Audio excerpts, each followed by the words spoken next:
Here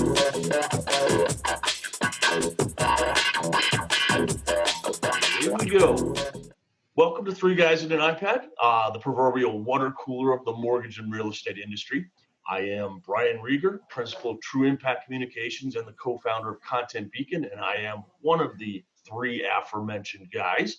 Our second guy, of course, is Rick Grant of RGA PR and my co-founder at Content Beacon. Rick, as always, pleasure to have you today. Brian, it's good to see you again. Good to be seen, Rick. Good to be seen. And of course, our third, but by no means our last guy, is Kevin Breeland. Kevin, of course, comes to us from Amplify Credit Union in Austin. Kevin, how are you today, sir? I'm doing great. Thanks for asking, Brian. Outstanding, outstanding. And we've got a special guest with us today. Continuing with our trend to bring in mortgage lawyers, we're bringing an old friend, Brian Levy, in today. And Brian, of course, is of counsel with Catton and Temple. He's in the Milwaukee office, although I hear he gets to the Chicago office from time to time. Brian, welcome aboard. Yeah, Chicago will have to wait for a few weeks under the circumstances. Absolutely. And that whenever you are watching this recording, we are still in the midst of our various lockdowns for the coronavirus. I am, as you can see, mourning my lost opening day with my beloved Cleveland Indians, but at least that's one day that I'm not closer to being eliminated from the playoffs. So, They would have lost anyway. So, again, welcome to the pod today. This, of course, is brought to you by Content Beacon, which is the industry's only B2B content marketing agency. And if you'd like to join us, if you'd like to see us discuss something, just email us. I'm at brian@contentbeacon.com or rick@contentbeacon.com. You'll see that in the show notes.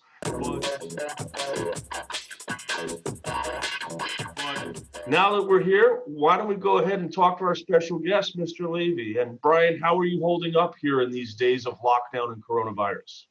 I'm holding up pretty well. I've actually been home for about 2 weeks already now, and I'm starting to see some sort of decline in productivity issues, because what happens is, and I don't mean to make too much light of the situation. There's some very serious issues going on in society right now, and we have to attend to the medical issues first and foremost. But at some point, my wife has decided that the space that I've been given to do work is sort of closing in on me, and I barely made it to this podcast because we were reorganizing the stuff that's been in the cabinets in the bathroom, which was a very important project for us to work on this morning. So I was able to escape that and be able to talk to you guys today.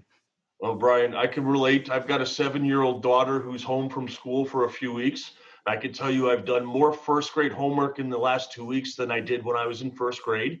And I can tell you that I'm going to have to make her a partner in my firm because she's constantly in this office, usually taking advantage of the free coloring book behind me. So believe me, I think we could all relate to that. Yeah, my wife is the boss at home, and the boss is exercising priorities. She really can't help me in my business, but I can help her with hers.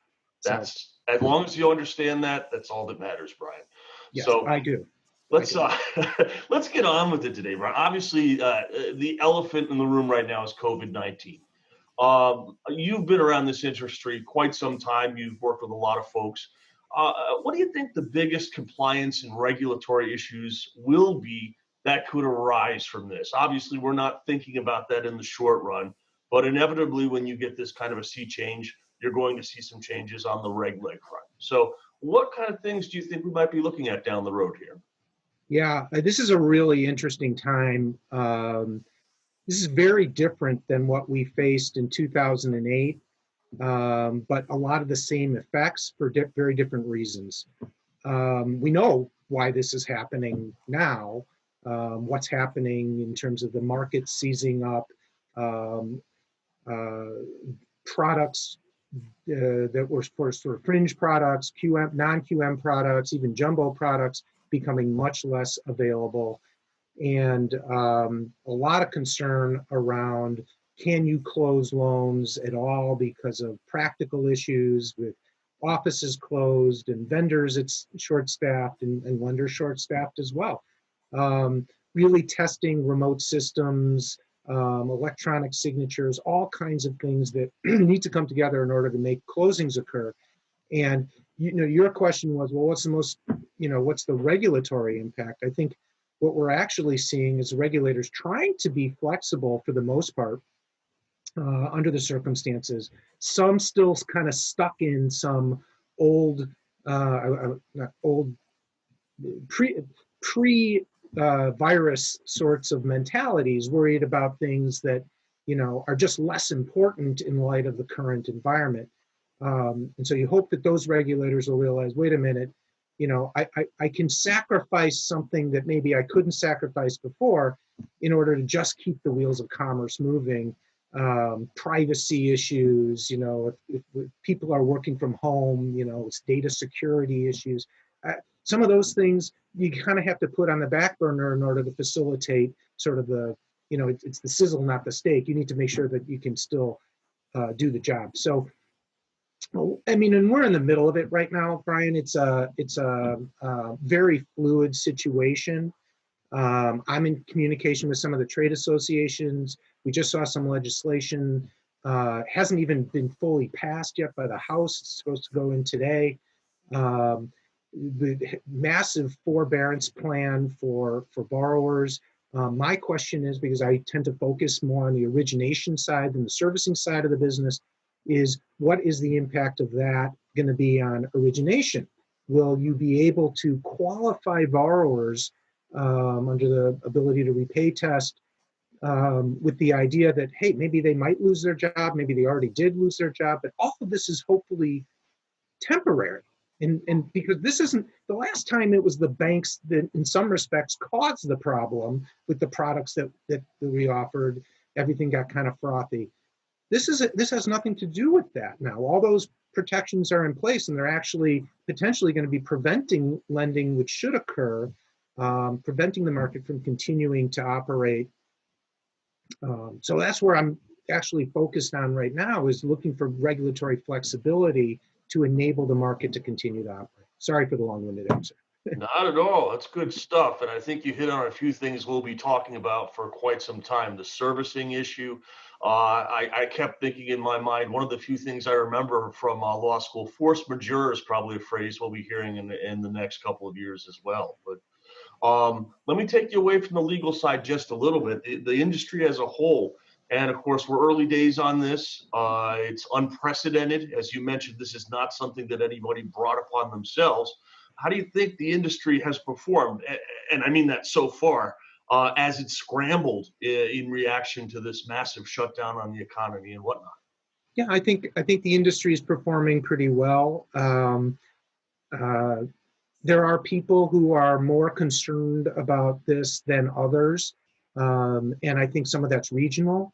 And I think some of it's unfortunate that the region that is most hit with this is the New York City region, which is where our financial center is, which is where if you start in the mortgage finance world, as that's what drives the mortgage business, the ability to package these loans into securities through the government service agencies, through other, that was starting to seize up again as it had. The Fed stepped in and said, don't worry. That was a great move to hopefully calm the markets, but you still have all those buyers of mortgage-backed securities in a mental state of fear, and fear is not good for the market, and it filters down. And so, we've seen the non-QM products basically disappear. That's the government isn't saying that they're going to support that. Although there is some support still just by filtering down. When you flood the market with liquidity, it creates other opportunities. Jumbos is sort of in the balance right now. Some companies are hanging on, don't know for how long. Maybe the stimulus, you can call it a stimulus package. You can also call it life support. it's maybe that's going to be enough to get past this fear factor. But we're right in the middle of it right now. And I think the industry has responded better to this because, again, we weren't the source of the problem. And actually, we are part of the solution now, which was something I mentioned in my musings last month. Well, we're going to talk about those musings more in a moment, Brian, but I want to come back to you hit on a few of these things in what you're just talking about. And it's obvious it's already one of the biggest events we've seen in our lifetimes, if not the biggest. I'm going to take this question from an industry perspective only, and I hope it doesn't come across as trivial, but you were here for the crash in 2008, you were here for 9/11. How, if at all, how does this compare to either of those crises? Are you seeing any parallels, or is this completely unprecedented? Are we going to see a whole new? And I say, to give an example here, Brian, you were very involved in buyback defenses, repurchase defense for quite some time after 2008, 2009. Did a lot of work there. It wouldn't seem on the surface that that's going to be an issue out of this, but do you see some kind of a lingering issue that has any kind of parallel to some of those other events? Yeah, actually, those are great parallels.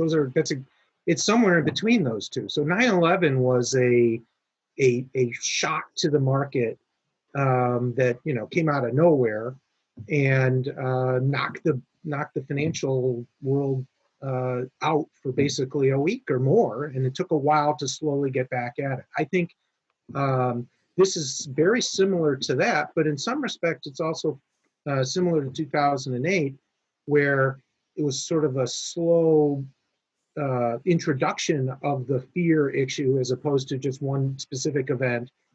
But I still think this has a finite end. The market's fundamentals are more like they were in 9/11. I don't remember exactly where we were in the economy, but whatever it was, it hit, and it had a sort of an end period, although we did go through a long time of just fear around not even going to the malls because we thought a terrorist might be lurking in the malls.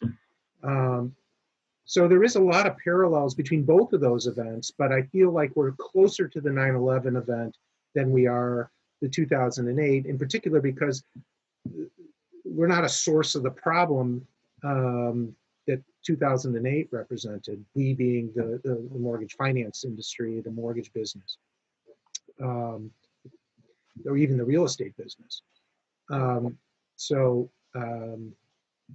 Yeah, I don't know if that answers your question, but there may have been a follow-up on that I didn't answer. No, I think you hit a lot of great things there, Brian. And I'm actually going to move on to pre-coronavirus, which in itself, even just the last 3 or 4 months, were historic in their own right, with historic refi volume and just some unprecedented things with the interest rates. Now I'm going to take you back to your general counsel's hat, if you will. And we've asked this of a couple of your compatriots, Mark Sterbko and Trip Riley. They're, of course, friends of yours and of ours, and they've been on previously. I'm going to ask them the same question, or I asked them this question, and I'll ask it of you now. Before COVID-19, what was the biggest legislative or regulatory issue you believe was facing the industry that nobody else was talking about? Yeah, for me, that's an easy one. It was loan officer compensation. And I still think this may reveal some of that. My concern was around noncompliance or stretching of compliance by a lot of companies because they just needed to do that to compete. At least that was the argument that they were making, to try and to allow loan officers to discount their commissions one way or another. We saw the trade associations go to CFPB and basically beg them to change LO Comp to allow that. We haven't seen anything on that front, and now with this virus response, I think that's going to be where the agencies are focused on immediately for the medium and short term. So I am still concerned that there's a lot of exposure to LO Comp violations in the industry, actually, this does bring me back to your earlier question about repurchases, because I do think that that'll be a hook in the future for repurchases. But I'm also very concerned right now about originating loans for people who are temporarily displaced, and what that means in terms of compliance with the ability to repay rules and QM, which, it would actually be pretty easy for Fannie and Freddie and the government to come out with something that says, within the context of a qualified mortgage, you can assume that people will return to work where they were. That's not the case. If somebody's unemployed when you go to close a loan, you got a problem, because you're supposed to verify employment. They came out with something last Monday, which 3 times they used the word ensure. When you're doing your due diligence about employment, blah, blah, blah, ensure. I thought, really, that's the wrong message. What they ought to be sending a message is, don't worry about that. Make sure that they were employed. Get some confidence that the reason that they're unemployed is because of the virus impact, and that won't be hard. And then that's not your risk as an originator going forward. Let's open up the market to people who need it the most. Keep real estate transactions moving. We've already got this forbearance thing in place now not in place. We're expecting it to get passed today. If you can forbear for 6 months, why can't you factor that into the ability to repay? So I've actually been communicating some of those ideas with the trade associations and getting some feedback. We'll see where it goes. Well, Brian, some great points there. And again, we're in strange days. We're using words like unprecedented and historic, and even they seem a little inadequate at times. But fantastic insight there. I want to let our viewers know now a little bit about something else you do. And our good friend Rick will include a link in the show notes. But if you haven't seen Brian's Mortgage Musings yet, you're missing something. And Brian, what makes a former general counsel and an excellent lawyer like yourself decide to write a blog? Tell us about that blog. I must be really, I must not have a lot of humility is probably the problem. And I think people really care what I have to say. I don't know. It's very much of a, I don't know. I'm hoping that people find it interesting. I feel like maybe I've got something worth saying that people might be interested in. I'm hoping to keep it lighthearted and relatively short, and just provide an insight or two to people in the industry who are looking for something to get a slightly different perspective, and maybe learn how to make a blue cheese olive for a martini. Well, that's the good stuff up front, Brian. And I will say this, I've seen plenty of legal blogs, lawyers writing. I like to joke with my clients, never trust a lawyer to write your copy for you. Some people see the irony in that, some don't. But I will say this to all of you out there. It's worth checking out. Brian is able to put on the lawyer's hat and write legal analysis with the best of them. And he's also able to take it off and compare different types of bourbon and show you. I think there's going to be eventually some grilling tips, Brian. You promised some grilling tips. I don't know if I've seen them yet. Have you started? There was one. There was one about searing. Okay. Well, yeah. Good stuff. 101, man. You can't grill without being able to sear. That's the truth. So yeah, just a quick note on that, Brian. Both Brians. We like what we're seeing, Brian Levy. Keep that up. And it takes a while for people to discover it and start to really follow it. So don't give up too soon. Really like what we're seeing out of you. So thanks for that. Absolutely. Oh, thank you very much, and I appreciate it. You guys really are, to be totally honest, an inspiration for me doing something like that. You guys have been talking about content marketing for as long as I've known you, which is at least 10 years. And so I really appreciate, you got me on Twitter, you got me doing social media that I would never do. And anyway, it's been a learning process for me. I'm enjoying it, and I do appreciate the guidance that you guys have given. Well, Brian, don't blame me for being on Twitter. I won't take any responsibility for that. But, well, it's an enormous waste of time at times, and you have to have the right attitude. If you I'm there for the snarky humor. I'm not there for the Absolutely. meanness. So It's an angry place, but I wrote this somewhere. A lot of the quote unquote gurus told me it was dying 10 years ago, 5 years ago, and yet it's still there. It's a little angry, but it's still kicking. So, all right, we're not going to let you go without giving a little plug to your hometown, Brian. Milwaukee is not a place I'm guessing that a lot of our viewers are very familiar with. It's the one thing you wish more people did know about Milwaukee. uh, we moved here 25 years ago, and we've just been really happy with the people. I mean, Midwest people. I used to say when I first got here, my seats to every uh, sporting event and theater event got dramatically better than they were when I was living in Chicago. I don't know. I just moved up an echelon, to a smaller town that you can get your arms around. And I mean, those people in Chicago were great too. I grew up in Chicago and I love Chicago. So I'm not saying that, one's better than the other, but we've just been very happy with the lifestyle here.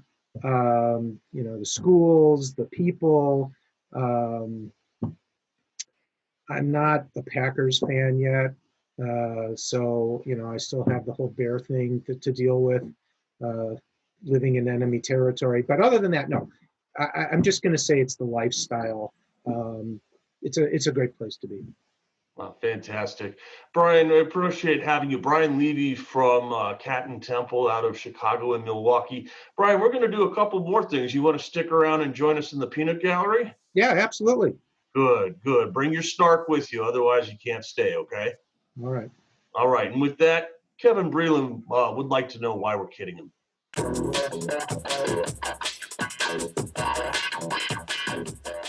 Well, thank you, Brian. And thank you, Brian, for your excellent commentary on what's going on. And we appreciate your insights.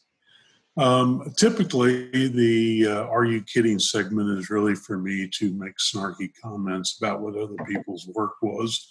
But I thought this week I'd be a little bit more serious and somber about it. I read this article that was written by Katie Carroll, who's an editor at LinkedIn, in regards to who's hiring now. And as I was reading it, it just kind of overwhelmed me a little bit. I remember back in the 2008, 2009, I was actively blogging, and I remember writing a blog one Friday when unemployment numbers had come out, and 475,000 people were unemployed that week, and I was writing about what the impact must be for them, and just how do you put your arms around that many people becoming unemployed. And then this week the numbers came out, 3.6 million, and that's bigger than the city of San Antonio, just to give you some idea. So when I was reading this article, it was companies like CVS are looking to hire 50,000 people to meet their exploding demand, 30,000 people for Pizza Hut, 150,000 people at Walmart. But what struck me, 100,000 people at Amazon, what struck me is what I think is what really got us to this point. These are all great companies, and they're companies that we obviously, as a society, have embraced. I mean, Amazon, 25 years ago didn't even exist. And now it's one of the wealthiest companies in the world. But these are service jobs. Over, from the greatest generation to my generation to my children's generation, we went from being a country that could basically manufacture anything and everything we needed for World War II to now we rely on the entire world to provide it to us. And I think part of the reason why we find ourselves in these situations is we have a lot of our stuff outsourced. And I'm hoping one of the things that comes through this is that we see that we can't be dependent on outside sources. We have to have some level of control within this process for the next one that comes, because there will be a next one. In 1918, the United States had almost 700,000 people die from the Spanish flu. And here we are 100 years later, we're now have the highest number of reported illnesses in coronavirus, with over 85,000 as of this morning. 85,000 people, that is a lot of people. And that number, I'm sure, is just going to quadruple before this is all over with, if it is over with in a short period of time. So I think that, one of the things that I would like to point out in the "Are You Kidding Me?" is, there's a lot of jobs out there. They're obviously not going to replace the kind of income a lot of our listeners are making, but there are some alternatives. And during these times, let's just think about what we can do to help others, because right now this group of four is fairly fortunate. Agreed, Kevin. Agreed. Some very sobering thoughts there, and certainly the bigger picture. There it is, right there, right? So, Kevin, thanks so much for that.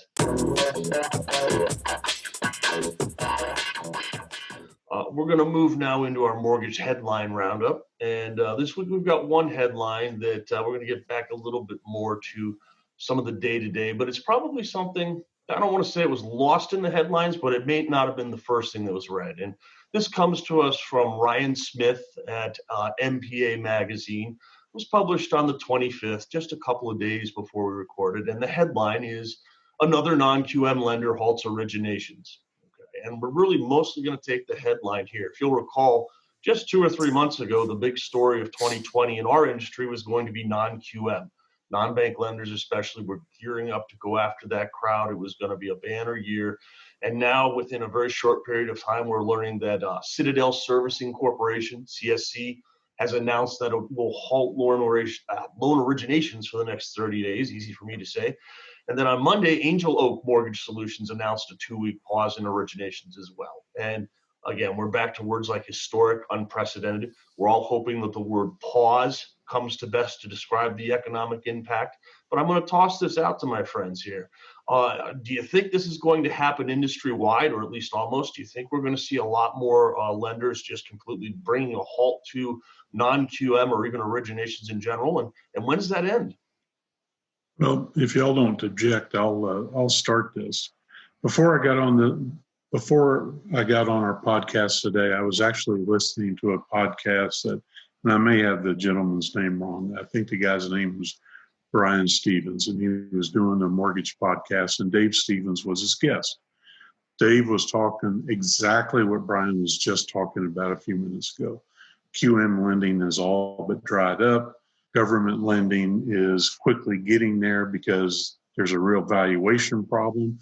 I believe last week or week before last, we talked on our podcast about how mortgage-backed securities, even though the Fed has stepped in and done much more than anyone was really expecting, the reality of it is we still have a valuation issue. And I agree with Brian, quite frankly, that as these loans are being made, who's going to buy them? Because if you do have somebody who is furloughed, how do you know they go back to work? How do you know that you've met all the criteria of your contract if you're selling this, say, to a Wells Fargo or to someone else on the correspondent line, much less if you're selling it directly to Fannie? And so I can tell you that from our standpoint, what I see is I have seen over the last 2 weeks more changes in our day-to-day lending requirements than I've seen in a long, long time. And I expect that's going to continue for the next few months. But non-QM, I mean, we do a little bit of it. All of that stuff is priced in the high fives right now. So it's virtually non-existent, because if you're not going to put it on your portfolio, you don't have any place to put it. Great point, Kevin. Brian, Britt, thoughts? I think I've kind of already talked about this topic. Um, again, this is what we saw in 2008, and was a shrinking of the market because of exactly what Kevin was talking about, an inability to value assets. And when Kevin says that, he means the inability to value a loan as an asset, not necessarily the underlying collateral real estate, which we also had as a problem in 2008. So far, that's not occurring yet, but it's really more in the financial markets. And again, I think it's being driven in a large part due to fear more than fundamentals in the market. So uh, that doesn't mean that it doesn't mean that the effects aren't the same. Um, but I do think that there's a temporary nature to this that I have more optimism around, and I think the government standing behind FHA, Fannie and Freddie is a very positive sign. Um, the non-QM and then the jumbo are the areas. Non-QM was always on the edge. Um, that's why they made the big bucks. They were taking greater risk. Jumbo should be in that wheelhouse of of confidence, but because it's not backed by the government in the same way, there's more risk there. Um, but you know, there's 90, I don't know what the percentage is, 97, 98% of the lending in the country has always been FHA and GSE lending. So, you know, if that's 3%, 4% because we have the introduction of non-QM, it's still the vast majority of lending should continue. Now, I have seen some investors pulling back and creating some more overlays. Even on the FHA or the GSE lending, that's where I get concerned, and I think we should be going in the other direction, and the government should be supporting that. Great point, Brian. Great point. Yeah, I agree with that, Brian. This is all about liquidity, right? So these big lenders, these non-QM lenders went to the markets. They got tons of liquidity because there was more margin there and they could attract investors. In this environment, obviously, there's a lot more risk there, and we have the government stepping in to buy the securities for agency loans. So naturally, those investment dollars are going to slide over there. This doesn't really trouble me much. This is just what we see in a market in crisis, and as it stabilizes, we're going to see those monies go back, and then those companies will pick those products back up. I think it's really an indicator of how comfortable investors are with the market, and that's a good indicator of how well we're recovering. Well, and keep in mind, in 2008, in the period after that, once the GSEs went into conservatorship, I mean, there was nothing else going on but FHA and GSE lending for a very long time. It took a very long time even for the jumbo securitization market to open up, and then the non-QM. It took years. I don't know that they're going to need years to get back into it when this is all done. I agree with that, Brian, because it's a different kind of crisis altogether. We know when people are healthy and when they're not. We really couldn't tell whether our economy was healthy or not in the last crisis, right? It was a lot more difficult. When we hear doctors say, we're out of the woods, is it going to be fine, go back to work? I think the markets are going to spring back, but big time. I think that consumers, you can't take an entire society and train them for 100 years to be consumers and to buy everything, and then tell them stay in their homes, don't buy anything. These people are going to come out of there crazy spending. Mark my words. I do fear. I mean, I do fear that there will be some permanent damage done to the economy in this time. I don't know exactly where that's going to fall out, but I'm not counting on that springback to be as great as the drop off. I'm thinking there's going to be some damage. I feel like it's like, we're living on our reserves right now, and some people don't have enough reserves. And I don't, whether that's a company or an individual or a segment of the market, I don't really know. But we're going to have some workarounds, and it may be tougher to come back than it was after 9/11, frankly, when the infrastructure was all there, nothing, other than the Twin Towers and, the Pentagon were damaged in any real way. Well, to piggyback off of that just a bit, one of the things that was mentioned in the earlier podcast I listened to today is that the overall view of what's kind of going on behind closed doors is that when we do bounce back, like Rick was talking about, it will be in a big way, but rather than back to 100%, it's probably going to be like 90, 89, 88% of where we were. Because there's going to be a large segment of this market, because we are such a service industry driven economy now, as far as employment goes, that they just won't come back, because the people who own those businesses just lost everything, and there's nothing for anyone to come back to. Well, I'll tell you what, I think you guys anticipated my final question, and that the $1 trillion question, if you will. What's the industry look like after this? And if I'm hearing correctly, I'm hearing that you're expecting a bounce back, just maybe not 100%. Is that correct? Anyone want to tie a bow in that? Well, Brian, are you talking about our industry or the economy? Because I think the economy is going to bounce back. I don't know that we're going to see a massive fall off in lending if this doesn't go more than 30 to 60 days. Okay. Now, yes, if we're in our houses for a year, well, we're done, right? I don't see that the industry is going to have a huge way to come back. I think the economy already has a huge way to come back. And Kevin makes a good point about the service economy, but again, these are people that all their lives have gone to the bar after work, or they've gone to get coffee in the morning, and they're going to do it again as soon as they're able. Yep.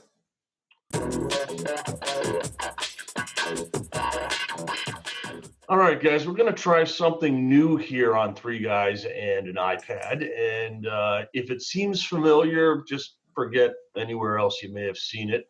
We're going to come up with a top 10 for you, a little bit industry related. And I wrote an article maybe a week or two ago on LinkedIn. I don't know about you all, but I've gotten quite a few corporate emails over the last few weeks from people I didn't even know I'd done business with before. Fortunately, the CEO is concerned about me, and he wanted to let me know.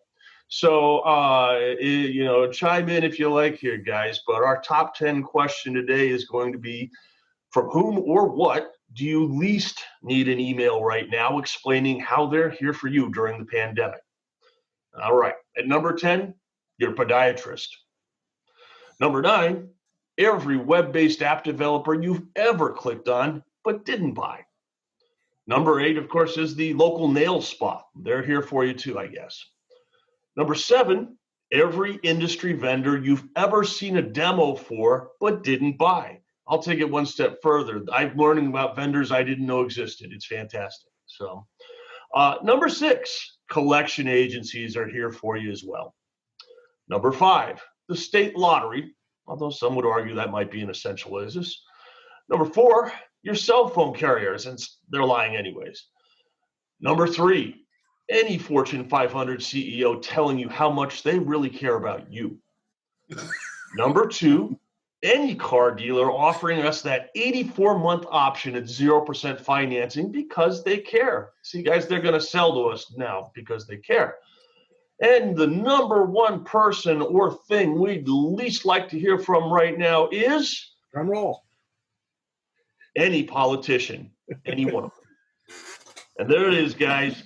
With that, my 7-year-old was playing with the iPad this week, and I think it's broken. So let's not find out when it's out of power. Again, our special guest, Brian Levy, thanks for joining us. Rick and Kevin, thank you as always. And Mr. Grant, why don't you take us home?